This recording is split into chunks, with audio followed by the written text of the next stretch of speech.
il y a un siècle. Il y a un siècle, la plus grande tragédie du XXe siècle commence, c'est la guerre de 14-18. Tout le monde s'est arrêté comme pétrifié. On avait compris. Les femmes pleuraient, les hommes figés le long du trottoir regardaient le clocher sans rien dire. C'était le tocsin. Lorsque le tintement s'est arrêté, il y a eu un silence profond. Partout, on nous acclamait. Les vieillards, au garde à vous, tête nue, élevant lentement le bras, avaient l'air de nous bénir. Les femmes agitaient leurs mouchoirs trempés de larmes comme pour nous dire « Partez, il le faut, mais revenez vite ». Les enfants de leurs jolies menottes nous faisaient de petits bonjours qui nous allaient droit au cœur. Place de l'église avec les autobus pour le ravitaillement, où il y a la croix, un obus-boche a percé une partie du clocher. Mon gilet étant dans un très mauvais état, j'ai attendu de m'envoyer un gilet ordinaire. Et est-ce qu'il y avait des ados de 13 ans qui allaient aussi à la... Non, mais leur maman devait être drôlement inquiète à ce moment-là. Parce que la guerre durait, et un jour ou l'autre, ils allaient sur le front. Ma grand-mère avait environ 16 ans en 1914. Elle habitait un petit village du nord de la France, tout près de la frontière belge. Les troupes ennemies avaient déjà envahi la Belgique et à la déclaration de la guerre contre la France, elles pénétrèrent très rapidement sur le territoire. Ma grand-mère et sa famille, comme bien d'autres voisins, abandonnèrent leur maison et tout ce qu'ils possédaient pour fuir par peur des exactions. Massacres, pillage, obligation de travailler pour les ennemis.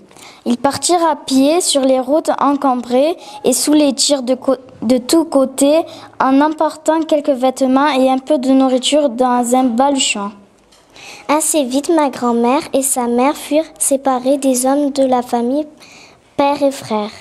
Pendant de longs mois, elles restèrent sans nouvelles et poursuivirent leur exode vers la Suisse où elles furent accueillies dans les camps de la Croix-Rouge.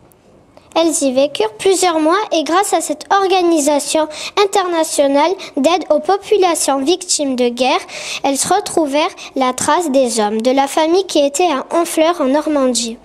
Après de longs mois, la famille fut réunie à Honfleur. Ma grand-mère parlait de ce port normand comme d'un petit paradis.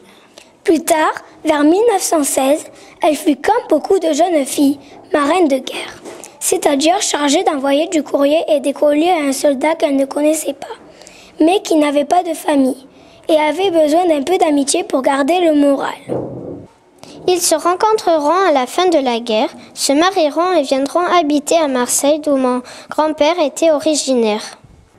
Cher frère, je reçois à l'instant le colis contenant le gilet ainsi que le portefeuille. Je suis en bonne santé, ton frère qui t'embrasse. C'était terrible. Parce qu'on recevait l'acte de mobilisation à la maison et les gendarmes de la République venaient à votre porte et vous donnaient la terrible lettre qui vous disait il faut que tu ailles à la caserne de recrutement pour t'entraîner pour partir sur le front. C'était obligé. Ah oui, si on n'y allait pas, on était fusillé. Cher frère, je reçois à l'instant le colis contenant du sucre, du chocolat, 2 fricandeaux et les bonbons anglais. Nous avons reçu la visite de Monsieur Poincaré, le frère du président de la République qui vient visiter les blessés. Alcide Bonijol, arrière-arrière-grand-père de Mathilde, avait 27 ans au début de la Première Guerre mondiale. Il était instituteur à l'école de Montbrun en Lozère. Il a été gazé, il en a gardé des séquelles jusqu'à la fin de sa vie. Chers frères, ici le froid se fait sentir. Le 14 et le 15, nous avons eu de la neige. La semaine passée, on nous a donné à chacun une paire de chaussettes, un caleçon et un chandail en laine. Pierre Isnard, arrière-arrière-grand-père maternel de Célia et Eléa, est né le 1er mars 1889. Il a participé à la Première Guerre mondiale. Il a été blessé à une jambe. On le voit sur la photo à l'hôpital de Besançon le 14 juillet 1915. Il y a un peu plus de 100 ans. Cet objet a été fabriqué par une femme. Dans les usines d'aboutissement, quand le casque Adrien est sorti, il a été fabriqué par une femme. Et il y avait certaines femmes qui mettaient un petit mot à l'intérieur de la coiffe, au poilu, et qui lui disaient, si vous voulez bien, j'espère que ce casque va vous protéger, et que si vous voulez bien, je serai votre marraine de guerre. Donc elle lui laissait son adresse, et il entretenait une correspondance avec sa marraine de guerre. Ça, c'est un objet qui a été fabriqué par les femmes, à partir de 1915. Chers frères, j'ai reçu les 4 journaux. Ici, il pleut toujours. Le vin se paie 17 sous le litre. Enfin voilà les fêtes de la Noël. Cette année, je les passerai ici. Paul Jurbeck est originaire de Septem, né en 1894. Il est mobilisé en 1914. Blessé 2 ans plus tard, à Verdun, il meurt lors de son transfert en ambulance. Parce que les petits moments de bonheur, il y en avait très peu. Il y avait les bombardements, il y avait les maladies, il y avait la poule, les poux, il y avait toutes les souffrances qu'on peut endurer quand on était à la guerre. Par exemple, quand on a mené la soupe. Et en plus, si elle était chaude, c'était encore mieux. C'était un moment de bonheur. Quand on recevait le fourrier, c'était un moment de bonheur. On recevait enfin des nouvelles de la famille. Et ainsi de suite. Et des petits moments comme ça, on les appréciait à 100%. Un imperceptible châtiment se prononça furtivement sur mon menton. Des claquements humides, suivis d'une respiration saccadée et moite, me firent sortir de la somnolence dans laquelle j'étais plongé. Quelle ne fut pas ma surprise lorsque je découvris devant moi un bon gros chien en train de me laper le visage à grands coups de langue. Moi, j'étais intrigué. J'avais votre âge, j'étais intrigué. Je posais des questions.